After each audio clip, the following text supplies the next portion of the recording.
Hi, welcome to another Matchday video. Today we've got Luton Town. It's going to be a really tough fixture. I know they've got Danny Hilton, who could be really dangerous. Cheers. Think we're going to win? Absolutely.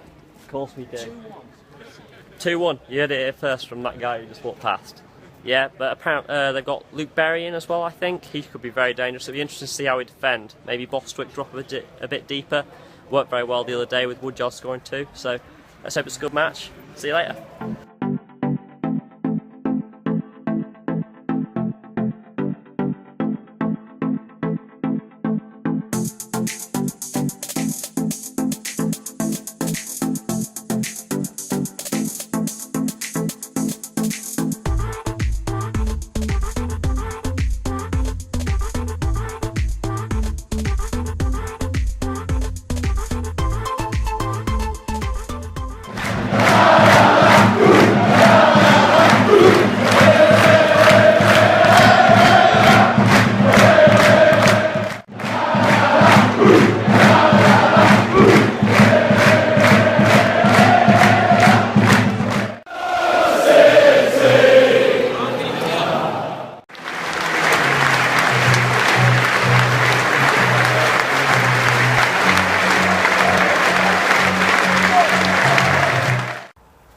Right, I'm here with Pete and Gary for a bit of a post-match analysis.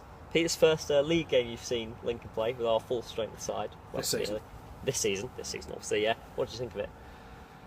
Really good game between two really well-matched teams. I think any team that finishes above Luton this season will ultimately go up automatically. What, like Barrow last season from Tomo? Well, yeah, fair point.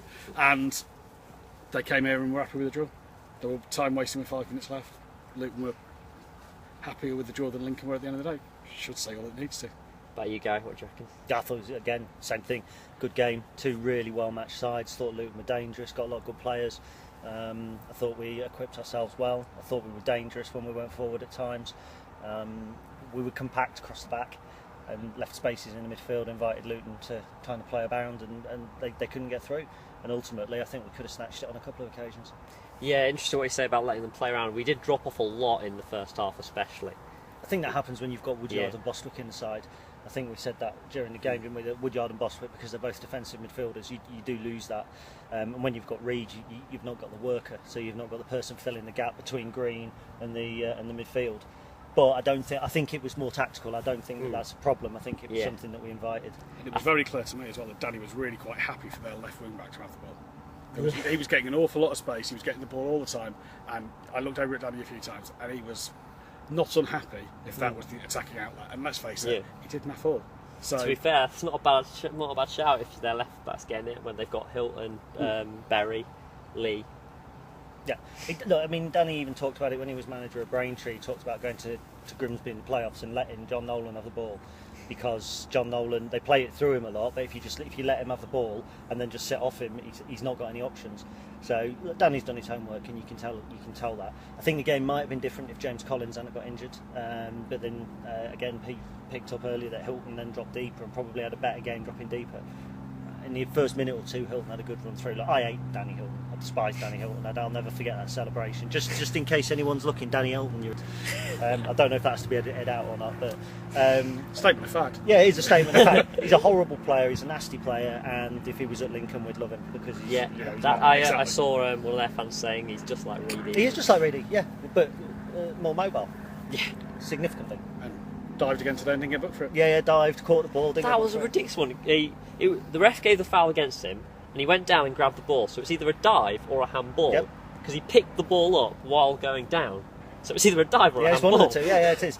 Look, the referee had a decent game. I know that the banter site will be on meltdown tonight because saying that he was crap. He refereed what could have been a flashpoint game very sensibly. If he had dealt the cards out early doors, then he sets a precedent for himself, and then you've got 10, 12 yellows. How many yellows was there? None? No, one for the yellow for on Nathan Arnold. He did control who was coming to him when he was talking to Reedy and that. He was saying, "You don't come over." Yeah, and he's a young lad. He's 25. That referee. Oh, yeah, it was a really good performance from the ref. Yeah, I thought so. Yeah, clearly a yellow card on Arnold. I know that everybody would jump up and scream it was a sending off, but at the end of the day, I screamed red. Yeah, everyone screamed red. If it had been at the other end of the pitch and it had been a Lincoln player doing that, you'd have taken the book in. You'd have said it was a really clever team. Yeah, it was. Yeah.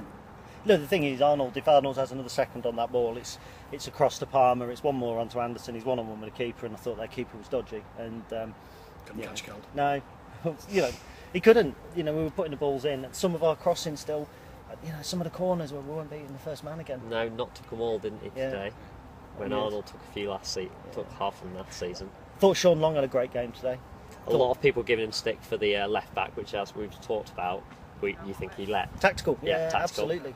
Yeah, I think Longy got the ball down well. I think he was always looking for the pass. We do this thing, I've noticed, that instead of trying to go outside and getting around the outside, we come into the edge of the area and then come back out again, almost as if we're inviting players in so that we can throw it in the mix.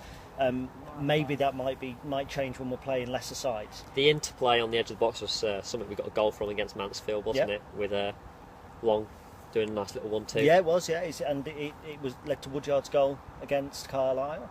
Matt Green's superb. Matt Green, for me, of everybody that we've signed pre-season, Matt Green is far and away the best acquisition. His work rate is phenomenal. There were just times today he was slightly isolated because Knott was drifting in. Yeah. Reed was dropping deep. Arnold isn't the quickest wide option that Lincoln have got. Going back to the foul and the yellow card as well, it was interesting that he swapped Arnold and Anderson over 5 minutes after Anderson had come on. And once Anderson went on the right, did he do a lot? And if it had been him breaking from that position when Arnold was brought down, he'd have been away.